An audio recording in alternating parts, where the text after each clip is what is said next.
such different styles. I wasn't going to mention this. I'd mentioned this before, a little story, but I saw Bill take his shoes off before he came up. And then Bill came up and, without his shoes on, and went and saw Robert Bly back in the late 70s. And he was going to read a poem of Kabir. It was, I can't think of it right now. He started to read it, and then he stopped and he said, "You can't read Kabir with your shoes on." And he went and took his shoes off, and then he came up with stocking feet and danced around as he sang the poem. Bill, you're a Robert Bly. Well, I have a poem and a section of a longer poem. Both of these are old. I don't know if anyone here has actually heard the section from the longer poem. The first poem is called The Hive. What would we do without the dark hive of our language, without its definition?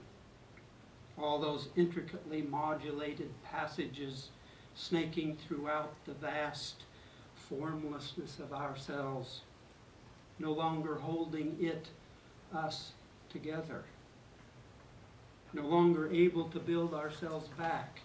What would we be? Somewhere one of us, the scientist, a hypnotist, telling a father he can't see his daughter, telling him words. And though she is standing a few feet in front of his face, he can't see her.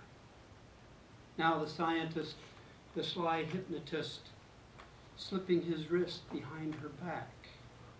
"Can you tell me the time?" And the father reads through the flesh and bone of his daughter's body, as though she isn't there. Is she? Reads 9 o'clock, reads the make on that luminous dial.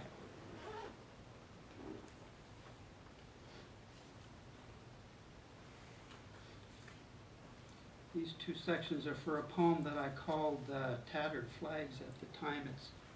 It's like a collage of shorter poems that I had written in a period of a few years, and they kind of came together in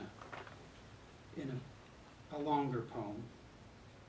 I'm reading stuff that has to do with language, since it's Poetry Month. So, early every morning, the words would climb the branches in the lilac outside his window, singing over and over the same sweet notes of sadness, the only notes he knew. And sometimes when he first awoke, the small translucent glass figurine of a word would be kneeling there beside him in the early morning light, on the pastel pinks and purples of the sunrise, brushing its hair of grapes beneath the verdant spray of the fountain of Consum. In the shower, the green and red tendrils of his words would twist and snake their folded sheaths down, around, and up into the hot, heady steam. And their thick, glossy leaves would glisten against the white, green, and gold tiles. Then one day, the words fell like black flakes onto the white pavement of the page, and by noon, their darkness had covered everything.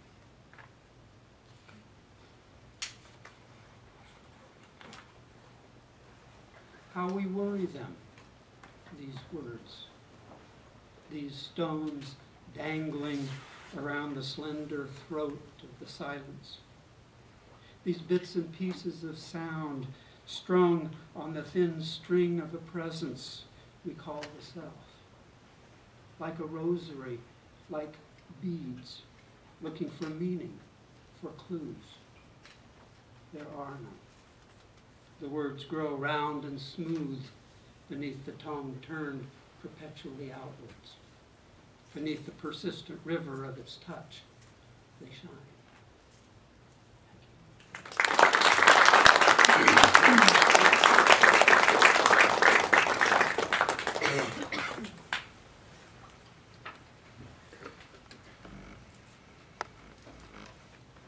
So this is how poetry is celebrated. Thank you, Glenn. Do you all know